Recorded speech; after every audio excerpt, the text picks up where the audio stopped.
Welcome all എല്ലാ പേർക്കും BTech ലാബിൻ്റെ പുതിയൊരു വീഡിയോയിലേക്ക് സ്വാഗതം. ഇന്നിപ്പോൾ ഈ ഒരു വീഡിയോയിലൂടെ 1x4 DMAX എങ്ങനെയാണ് വെരിലോഗ് കോഡായിട്ട് എഴുതുക, അത് ഇംപ്ലിമെൻറ്റ് ചെയ്യാൻ പറ്റുക എന്നുള്ളതാണ് നോക്കാനായി പോകുന്നത്. സോ 1x4 DMAXൻ്റെ ഒരു സർക്യൂട്ട് ഡയഗ്രാം വരച്ചിട്ടുണ്ട്. അതിൽ നിന്ന് നമ്മൾ എന്ത് ചെയ്യുന്നു, കോഡ് എഴുതിയിട്ടുണ്ട്. അപ്പം S0 S1 D ആണ് അതിൻ്റെ ഇൻപുട്ട്സ്, Y0 to Y3 വരെയുള്ള ഔട്ട്പുട്ട്സ് നിങ്ങൾക്ക് കാണാൻ പറ്റുന്നുണ്ട്. ഈ ഒരു സർക്യൂട്ട് ഡയഗ്രാം ഉണ്ടെങ്കിലാണ് നമുക്ക് എന്ത് ചെയ്യാൻ പറ്റുന്നത്, അത് നോക്കിയിട്ട് നമ്മൾ യൂസ് ചെയ്തേക്കുന്ന വേരിയബിൾസ് യൂസ് ചെയ്ത് കോഡ് എഴുതാൻ പറ്റുന്നത്. സോ ഒരു 1x4 DMAX നമുക്ക് കോഡ് എഴുതുന്നതിനായിട്ട് നമുക്ക് 3 ഇൻപുട്ട്സ് S0 S1 D എന്നുള്ള ഇൻപുട്ട്സ് ഉണ്ട്. അതുപോലെ S0 ബാർ എന്ന് പറയുന്ന വയർ യൂസ് ചെയ്യുന്നുണ്ട്, S1ൻ്റെ വയർ S1 ബാർ യൂസ് ചെയ്യുന്നുണ്ട്. അതുപോലെ തന്നെ D ഇൻപുട്ട് ഉണ്ട്, Y0 to Y3 വരെയുള്ള ഔട്ട്പുട്ട്സും യൂസ് ചെയ്യുന്നുണ്ട്. സോ ഒരു മൊഡ്യൂള് നമ്മളൊരു DMAXൻ്റെ ഒരു കോഡ് എഴുതുവാണ്. ഒരു മൊഡ്യൂള് സ്റ്റാർട്ട് ചെയ്തു DMAX എന്ന പേരിൽ. അതിനകത്ത് നമ്മൾ യൂസ് ചെയ്തേക്കുന്ന വേരിയബിൾസ് ഏതൊക്കെയാണ്, S0 S1 D എന്നുള്ള 3 ഇൻപുട്ട്സ്, അതുപോലെ തന്നെ Y0 to Y3 വരെയുള്ള 4 ഔട്ട്പുട്ടും ഇൻക്ലൂഡ് ചെയ്ത് നമ്മൾ ആ ഒരു മൊഡ്യൂള് സ്റ്റാർട്ട് ചെയ്യുകയാണ്. ഓക്കെ, അപ്പോൾ ഇങ്ങനെയാണ് നമ്മൾ ആ ഒരു മൊഡ്യൂള് സ്റ്റാർട്ട് ചെയ്യുന്നത്. ഇനി അതിനകത്ത് യൂസ് ചെയ്തേക്കുന്ന ഇൻപുട്ട് ഏതൊക്കെയാണെന്ന് നമ്മൾ സ്പെസിഫൈ ചെയ്ത് പറഞ്ഞു കൊടുക്കണം. ഇൻപുട്ട് എന്ന് പറഞ്ഞാൽ S0 S1 D ആണ്. അതുപോലെ output Y0 Y1 Y2 Y3 ആണ് ഔട്ട്പുട്ട് എന്ന് പറയുന്നത്. സോ അത്ര ആയപ്പോഴേക്ക് ഇൻപുട്ട് ഔട്ട്പുട്ട് കണക്ഷൻ കഴിഞ്ഞു. ഇനി നമുക്കൊരു വയർ കണക്ഷൻ വരുന്നുണ്ട്. അതായത് ഒരു ഗേറ്റിൻ്റെ ഔട്ട്പുട്ട് വേറൊരു ഗേറ്റിന് ഇൻപുട്ടായിട്ട് പോകുന്നുണ്ടെങ്കിൽ അതൊരു വയർ കണക്ഷനായിട്ട് നമുക്ക് എടുക്കാനായിട്ട് പറ്റും. സോ വയർ എന്നുകൊണ്ട് ഉദ്ദേശിക്കുന്നത് ഒരു ഗേറ്റിൻ്റെ ഔട്ട്പുട്ട് വേറൊരു ഗേറ്റിന് ഇൻപുട്ടായിട്ട് പോകുന്ന ഭാഗങ്ങളിലെല്ലാം നമുക്ക് ആ ഒരു കണക്ഷനെ വയർ എന്ന് പറയാം. ഈ വയറിന് നിങ്ങൾക്ക് ഇഷ്ടമുള്ള വേരിയബിൾസ് യൂസ് ചെയ്യാം. ഞാനിപ്പോൾ S0യുടെ ഔട്ട്പുട്ട് ആയത് കാരണം S0 ബാർ എന്നും, S1ൻ്റെ ഔട്ട്പുട്ട് ആയ കാരണം S1 ബാർ എന്നുമാണ് ആ വയറിന് കൊടുത്തേക്കുന്ന നെയിം. നിങ്ങൾക്ക് W1 W2 എന്നോ T1 T2 എന്നോ നിങ്ങൾക്ക് ഇഷ്ടമുള്ള വേരിയബിൾ യൂസ് ചെയ്ത് ആ വയറിനെ മാർക്ക് ചെയ്യാം. ഞാനിപ്പോൾ വയറിന് S0 ബാർ S1 ബാർ എന്നാണ് നെയിം ചെയ്തേക്കുന്നത്. സോ 2 വയറാണ് ഇവിടെ വരുന്നത്. 2 ഔട്ട്പുട്ട് ഞാൻ നോട്ട് ഗേറ്റിൻ്റെ ഔട്ട്പുട്ട് നമ്മൾ ഇൻപുട്ടായിട്ട് വേറെ ഗേറ്റിന് പോകുന്നുണ്ട്. സോ 2 വയറാണ് യൂസ് ചെയ്തേക്കുന്നത്. S0 ബാർ എന്നുള്ള വയറും S1 ബാർ എന്നുള്ള വയറും യൂസ് ചെയ്തിട്ടുണ്ട്. അപ്പോൾ ആ വയർ കണക്ഷൻ എന്താണെന്ന് നിങ്ങൾക്ക് മനസ്സിലാക്കണം. ഓക്കെ, ഒരു ഗേറ്റിൻ്റെ ഔട്ട്പുട്ട് വേറൊരു ഗേറ്റിന് ഇൻപുട്ടായിട്ട് പോകുന്ന ഭാഗത്ത്. ഇനി നമുക്ക് ഫസ്റ്റ് ഈ ഒരു നോട്ട് ഗേറ്റിൻ്റെ ഫംഗ്ഷൻ എഴുതാം. നോട്ട് ഗേറ്റ്, ആ നോട്ട് ഗേറ്റിൻ്റെ ഔട്ട്പുട്ട് എന്താണ്, S0 ബാർ. അതിന് യൂസ് ചെയ്തേക്കുന്ന ഇൻപുട്ട് ഏതായിരുന്നു, S0. അപ്പോൾ ഫസ്റ്റ് നോട്ട് ഗേറ്റിൻ്റെ ഫംഗ്ഷൻ നമ്മൾ എഴുതി not S0 bar S0. Second not ഗേറ്റിന് നമുക്ക് നോട്ട് ഫംഗ്ഷൻ യൂസ് ചെയ്ത് അടുത്ത ലൈനായിട്ട് എഴുതാം. അല്ലെന്നുണ്ടെങ്കിൽ ഈ ഒരു ലൈനിൽ തന്നെ കോമ കൊടുത്ത് എഴുതാം. S1 ബാറാണ് അതിൻ്റെ ഔട്ട്പുട്ട് എന്ന് പറയുന്നത്, S1 ഇൻപുട്ടാണ്. സോ ഔട്ട്പുട്ടാണ് നമ്മൾ ഓരോ ഗേറ്റിനും ആദ്യം എഴുതേണ്ടത്. ഇനി നമ്മൾ ആൻഡ് ഫംഗ്ഷൻ ചെയ്യുന്നുണ്ട്. ആൻഡ് ഫംഗ്ഷൻ Y0 ആണ് ഔട്ട്പുട്ട്. സോ Y0 എഴുതുന്നുണ്ട്. അതിൻ്റെ ഇൻപുട്ട് വരുന്നത് ഏതൊക്കെയാണ്, D. S0 bar S1 bar ആണ് അതിൻ്റെ ഇൻപുട്ട്സ് ആയിട്ട് വരുന്നത്. സോ നമ്മൾ അത് എഴുതുന്നു. ഇനി സെക്കൻഡായിട്ട് വരുന്ന ആൻഡ് ഗേറ്റിന് നമുക്ക് Y1 ആണ് ഇൻപുട്ട്, Y1 ആണ് ഔട്ട്പുട്ട്. അതിന് കറസ്പോണ്ടിങ് ആയിട്ടുള്ള ഇൻപുട്ട്സ് ഏതൊക്കെയാണ് നമ്മൾ നോക്കുന്നു, D S0 ബാർ S1 ആണ്. അങ്ങനെ നോക്കിയിട്ട് നമുക്ക് എഴുതാം. അപ്പോൾ ഒരൊറ്റ ലൈനിൽ ആൻഡ് ഫംഗ്ഷൻ യൂസ് ചെയ്തിട്ട് ഒറ്റ ലൈനായിട്ട് നമുക്ക് എഴുതാവുന്നതാണ്. കോമ കൊടുത്ത് എഴുതിയാൽ മതി. പക്ഷേ നമുക്ക് പെട്ടെന്ന് അതൊന്ന് ഐഡൻറ്റിഫൈ ചെയ്യാൻ വേണ്ടിയിട്ട് ഓരോ ഗേറ്റിനെ ഞാൻ സെപ്പറേറ്റ് എഴുതിയിട്ടുണ്ട്. എന്നിട്ട് അതിൻ്റെ ഓരോ ഗേറ്റിൻ്റെ ഔട്ട്പുട്ടുകൾ ആദ്യം എഴുതുന്നു. അതിന് കൊടുത്തേക്കുന്ന കറസ്പോണ്ടിങ് ഇൻപുട്ട്സും കൊടുത്തിട്ട് നമ്മൾ ഈ ഒരു കോഡ് എഴുതി കഴിഞ്ഞു. കോഡ് എഴുതി കഴിഞ്ഞാൽ മൊഡ്യൂൾ സ്റ്റാർട്ട് ചെയ്ത് കഴിഞ്ഞാൽ മൊഡ്യൂള് നമുക്ക് എന്ത് ചെയ്യണം, എൻഡ് ചെയ്യണം. സോ നമ്മൾ ആ ഒരു പ്രോഗ്രാം എഴുതിയതിന് ശേഷം എന്താണ്, മൊഡ്യൂള് തുടങ്ങിയതുപോലെ തന്നെ മൊഡ്യൂള് എൻഡ് ചെയ്യണം. സോ എൻഡ് മൊഡ്യൂള് കൊടുത്ത് നമ്മൾ എന്ത് ചെയ്യുന്നു, ആ ഒരു കോഡ് സ്റ്റോപ്പ് ചെയ്യുന്നു.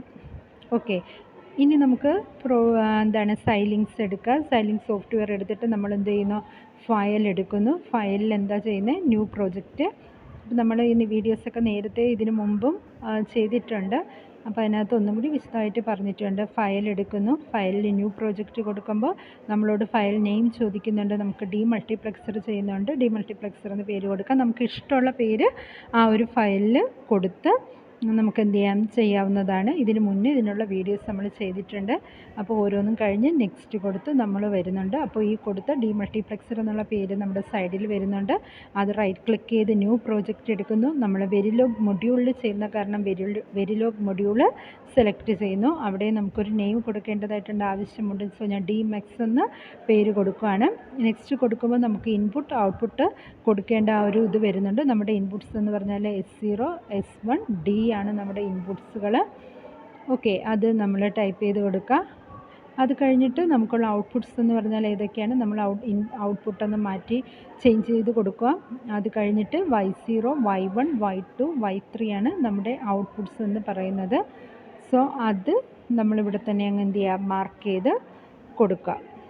Y0 Y1 Y2 Y3 എന്ന ഔട്ട്പുട്ട് എൻ്റർ ചെയ്ത് കൊടുക്കുക. ഓക്കെ, ഇത് കഴിഞ്ഞതിന് ശേഷം നമുക്ക് നെക്സ്റ്റ് കൊടുത്ത് പോകാവുന്നതാണ്. ഓക്കെ, നെക്സ്റ്റ് കൊടുത്ത് പോകുന്നു. അപ്പോൾ നമ്മുടെ ആ ഒരു കോഡിൻ്റെ പകുതി പോർഷൻ ഓൾറെഡി വന്നു കഴിഞ്ഞു. ഇനി നമുക്ക് ആ ഒരു ഫംഗ്ഷൻ എഴുതി കൊടുക്കേണ്ട കാര്യമേ ഉള്ളൂ. നമ്മൾ ഓൾറെഡി കോഡ് എഴുതി വെച്ചിട്ടുണ്ട്. നമുക്ക് നോട്ടിൻ്റെ ഫംഗ്ഷൻ ടൈപ്പ് ചെയ്ത് കൊടുക്കണം, അതുപോലെ ആൻഡിൻ്റെ ഫംഗ്ഷൻ ടൈപ്പ് ചെയ്ത് കൊടുക്കണം. നമ്മൾ കോഡ് എന്താണോ എഴുതി വെച്ചിട്ടുള്ളത് അപ്പോൾ അത് അതേപടി നോക്കിയിട്ട് എന്ത് ചെയ്യുക, ടൈപ്പ് ചെയ്ത് കൊടുക്കുക. ഇനി നമുക്ക് എറർ വരാൻ സാധ്യതയുള്ളത് നമ്മൾ സെമികോളൻ കൊടുക്കുന്നത് വിട്ടുപോയിട്ടുണ്ടെങ്കിലോ, കോമ കൊടുക്കേണ്ട പോയിന്റിൽ കോമ കൊടുക്കാഞ്ഞിട്ടോ, അല്ലെങ്കിൽ ഫംഗ്ഷൻ എഴുതുന്ന സമയത്ത് എന്തെങ്കിലും തെറ്റുകൾ, പിന്നെ സ്പെല്ലിംഗ് മിസ്റ്റേക്സ് അങ്ങനെയൊക്കെ വരുമ്പോഴാണ് നമുക്ക് എന്ത് സംഭവിക്കുന്നത്, എറർ കാണിക്കുന്നത്. അപ്പോൾ അതൊക്കെ ഒന്ന് നോക്കി നമ്മൾ നന്നായി ചെയ്യുകയാണെങ്കിൽ നമുക്ക് വേഗം തന്നെ എന്ത് ചെയ്യാം, DMXൻ്റെ ഔട്ട്പുട്ട് നമുക്ക് കിട്ടുന്നതാണ്. സോ നമ്മൾ എഴുതി വെച്ചേക്കുന്ന കോഡ് അതുപോലെ നോക്കി എഴുതുക. ഒരു സർക്യൂട്ട് ഡയഗ്രാം ഉണ്ടെങ്കിലാണ് നമുക്ക് കറക്റ്റായിട്ട് എന്ത് ചെയ്യാൻ പറ്റുന്നത്, കോഡ് എഴുതാൻ പറ്റുന്നത്. സർക്യൂട്ട് ഡയഗ്രാം നന്നായിട്ട് അറിയുന്ന ഒരാൾക്ക് എന്തായാലും വെരിലോഗ് കോഡ് എഴുതാനായിട്ട് ഈസി ആയിരിക്കും. ഓക്കെ, അപ്പോൾ നമ്മൾ ഇങ്ങനെ കോഡ് ഫുള്ള് ആ ഒരു വിൻഡോയിൽ ടൈപ്പ് ചെയ്ത് കൊടുക്കുക. ഓക്കെ, ഇനി ഇതിൽ എന്തെങ്കിലും എറർ ഉണ്ടെങ്കിൽ നമുക്ക് ഈ സ്റ്റേജ് വെച്ച് തന്നെ ഐഡൻറ്റിഫൈ ചെയ്ത് എറർ കറക്ഷൻ നടത്തിയിട്ട് മുന്നോട്ട് പോകാവുന്നതാണ്. പ്രോഗ്രാം ഫുൾ ടൈപ്പ് ചെയ്ത് കഴിഞ്ഞാൽ എൻഡ് മൊഡ്യൂൾ ഓൾറെഡി വന്ന് ബാക്കി പോർഷനായിട്ട് കിടപ്പുണ്ട്. അപ്പം നമ്മൾ ആ എഴുതിയ ഫംഗ്ഷൻ മാത്രമേ നമുക്ക് അതിനകത്ത് ആഡ് ചെയ്ത് കൊടുക്കേണ്ടതായിട്ടുണ്ടായിരുന്നുള്ളൂ. ബാക്കി ഇൻപുട്ട് ഔട്ട്പുട്ട്സ് ഒക്കെ കൊടുത്തപ്പോൾ ഓൾറെഡി അത് വന്നു കഴിഞ്ഞു. പ്രോഗ്രാം ഫുൾ ടൈപ്പ് ചെയ്തതിന് ശേഷം നമ്മൾ എന്താണ് ചെയ്യുന്നത്, പ്രോഗ്രാം സേവ് ചെയ്യുകയാണ് ചെയ്യുന്നത്. ഈ വെരിലോഗ് കോഡ് നമ്മൾ ആക്ച്വലി അതിന് വെരിലോഗ് കോഡ് എന്നാണ് പറയുന്നത്. വെരിലോഗ് കോഡ് എഴുതിയതിന് ശേഷം നമ്മൾ ഈ കോഡിനെ എന്ത് ചെയ്യുന്നുണ്ട്, സേവ് ചെയ്യുന്നുണ്ട്. സേവ് ചെയ്തതിന് ശേഷം നമ്മൾ ഇതിനകത്ത് എന്തെങ്കിലും എറർ വരുന്നുണ്ടോ എന്നുള്ളത് ചെക്ക് ചെയ്ത് നോക്കേണ്ട ആവശ്യമുണ്ട്. ഓക്കെ, ഇപ്പോൾ നമ്മൾ കോഡ് ഫുള്ള് ടൈപ്പ് ചെയ്ത് കഴിഞ്ഞു. ഇനി എന്തെങ്കിലും എറേഴ്സൊക്കെ ഉണ്ടെങ്കിൽ നമുക്ക് ഐഡൻറ്റിഫൈ ചെയ്യാനുള്ള ഒരു സമയമാണ്. ഇനി പ്രോഗ്രാം ഫുൾ ടൈപ്പ് ചെയ്തതിന് ശേഷം നമ്മൾ എന്താണ് ചെയ്യുന്നത്, പ്രോഗ്രാം ഫുൾ ടൈപ്പ് ചെയ്തതിന് ശേഷം സേവ് ആക്കുന്നു. അത് കഴിഞ്ഞ് സിന്തസൈസ് XST നോക്കുകയാണെങ്കിൽ അത് റൺ ചെയ്യിക്കുമ്പോൾ നീ ഡബിൾ ക്ലിക്ക് ചെയ്യുക, അല്ലെങ്കിൽ റൈറ്റ് ക്ലിക്ക് ചെയ്ത് റൺ ചെയ്യുമ്പോഴേക്കും ഈ എഴുതിയിരിക്കുന്ന പ്രോഗ്രാമിൽ കോഡിനകത്ത് എന്തെങ്കിലും എറർ ഉണ്ടെങ്കിൽ നമുക്ക് ഐഡൻറ്റിഫൈ ചെയ്യാൻ പറ്റും. അതല്ല നമ്മുടെ കോഡ് ഓക്കെ ആണെങ്കിൽ നമുക്ക് ഗ്രീൻ ടിക്കായിരിക്കും വീഴുന്നത്.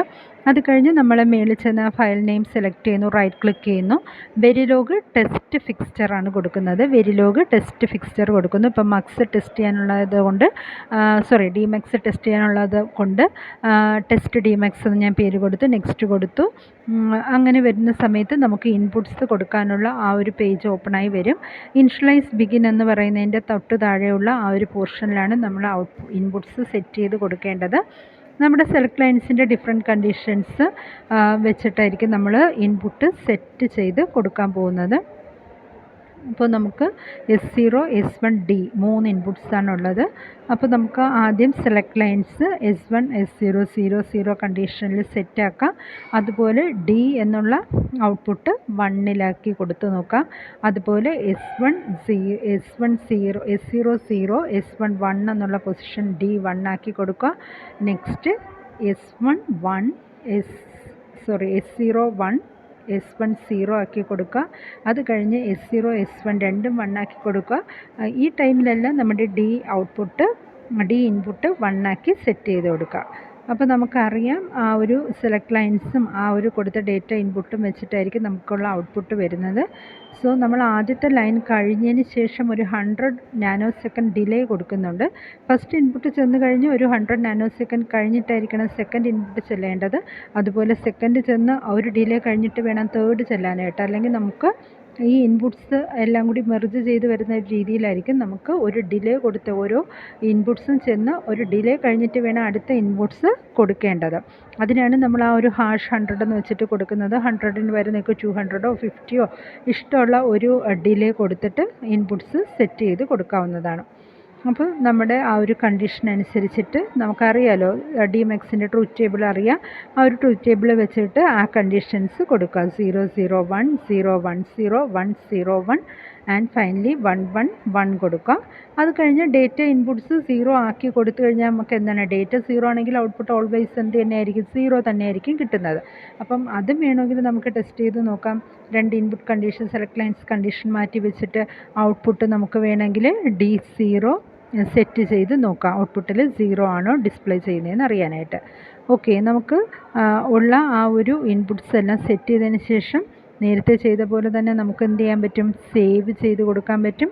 സേവ് ചെയ്തിട്ട് നമ്മൾക്ക് ആ .v ഫയലിനെ ക്ലിക്ക് ചെയ്യുക. അപ്പോൾ താഴെ ഐസിം സിമുലേറ്റർ എന്ന് പറഞ്ഞ് വരും.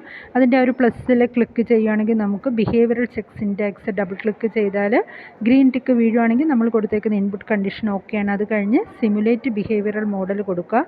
ഇപ്പോൾ സിമുലേറ്റ് ചെയ്തപ്പോൾ നമ്മുടെ ഒരു കണ്ടീഷൻ കണ്ടോ ബ്ലൂ ആയിട്ട് നിൽക്കുകയാണ്. അതിനർത്ഥം നമ്മളെവിടെയോ കൊടുത്തതിൽ ഒരു എറർ വന്നിട്ടുണ്ട്. സോ നമുക്ക് അവിടെ ചെന്നിട്ട് ആ ഒരു എറർ കറക്ഷൻ നടത്തി കൊടുക്കാം. അപ്പോൾ എന്താണ് എററെന്ന് നമുക്ക് എന്താണ് ഈ ഒരു പേജ് ക്ലോസ് ചെയ്തിട്ട് ഈ ഒരു ബ്ലൂ കളർ മാറിക്കഴിഞ്ഞാൽ അറിയണം നമുക്ക് എന്തെങ്കിലും ഒരു എറർ ആ കൊടുത്തേക്കുന്ന ആ ഒരു ലൈനിൽ ഉണ്ടായിട്ടുണ്ടാവാം. സോ നമുക്ക് ഇതിൽ നിന്ന് എക്സിറ്റ് ചെയ്തിട്ട് നമുക്ക് പുറത്ത് ചെന്നിട്ട് നമ്മൾ കൊടുത്തേക്കുന്ന ആ ഒരു പ്രോഗ്രാം എടുക്കുക, കോഡ് എടുക്കുക, ആ കോഡിനകത്ത് നോക്കുക. അപ്പം നമുക്ക് എന്താണ് എറർ പറ്റിയിട്ടുള്ളതെന്ന് നമുക്ക് ഇതിവിടെ ഒന്ന് മനസ്സിലാക്കാൻ പറ്റും.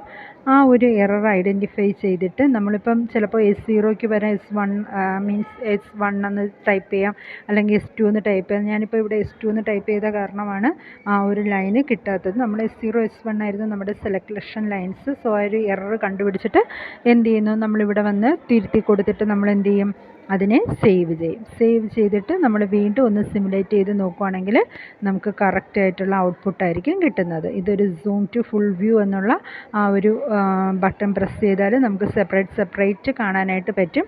ഓരോ കണ്ടീഷനും സെലക്ട് ലൈൻസിനെ ഡിപ്പെൻഡ് ചെയ്താണോ ഔട്ട്പുട്ട് വന്നിട്ടുള്ളതെന്ന് നമുക്ക് നോക്കാനായിട്ട് പറ്റും. ഇങ്ങനെയാണ് DMXൻ്റെ ഔട്ട്പുട്ട് നോക്കുന്നത്. ആദ്യത്തെ 100 നാനോ സെക്കൻഡ് വരെ ഒരു ഇൻപുട്ടിന് അനുസരിച്ചിട്ടുള്ള ഔട്ട്പുട്ടായിരിക്കും വരുന്നത്. അടുത്ത 100 നാനോ സെക്കൻഡ് കഴിയുമ്പോഴാണ് നമ്മൾ അടുത്തുള്ള ഇൻപുട്ട് സെറ്റ് ചെയ്തേക്കുന്നത്. സോ നമുക്കറിയാം തിക്ക് ലൈൻസ് 1ഉം തിൻ ലൈൻ 1ഉം എന്നാണ് റെപ്രസെൻ്റ് ചെയ്തേക്കുന്നത്. അതുപോലെ തന്നെ സൈഡിൽ ആ ഒരു വേരിയബിൾസ് നമുക്ക് ഔട്ട്പുട്ട്സ് കാണാനായിട്ട് പറ്റും. അപ്പോൾ ഓരോ സെലക്ട് ലൈൻസിനെ ഡിപ്പെൻഡ് ചെയ്താണോ നമുക്കുള്ള ഔട്ട്പുട്ട് വന്നേക്കുന്നതെന്ന് നോക്കാം. അപ്പോൾ ഇങ്ങനെയാണ് നമ്മൾ ഔട്ട്പുട്ട് നോക്കുന്നത്. ഡേറ്റ ലൈൻസ് 0 ആയിട്ട് കൊടുത്തു കഴിഞ്ഞാൽ എപ്പോഴാണെങ്കിലും ഔട്ട്പുട്ട് നമുക്ക് 0 തന്നെ ആയിരിക്കും കിട്ടുന്നത്. അപ്പോൾ അതും വേണമെങ്കിൽ നമുക്ക് എന്ത് ചെയ്യാം, ചെക്ക് ചെയ്ത് നോക്കാം. അപ്പോൾ ഇങ്ങനെയാണ് ഒരു DMXനെ നമ്മൾ ഡിസൈൻ ചെയ്യുക, ഇംപ്ലിമെൻറ്റ് ചെയ്യുക. എല്ലാവർക്കും വീഡിയോ ഇഷ്ടമായിട്ടുണ്ടെന്ന് കരുതുന്നു. ഇനി ഫുൾ ഓർഡറിൻ്റെ ഇതുപോലുള്ള വീഡിയോ ആയിട്ട് നമുക്ക് വീണ്ടും കാണാം.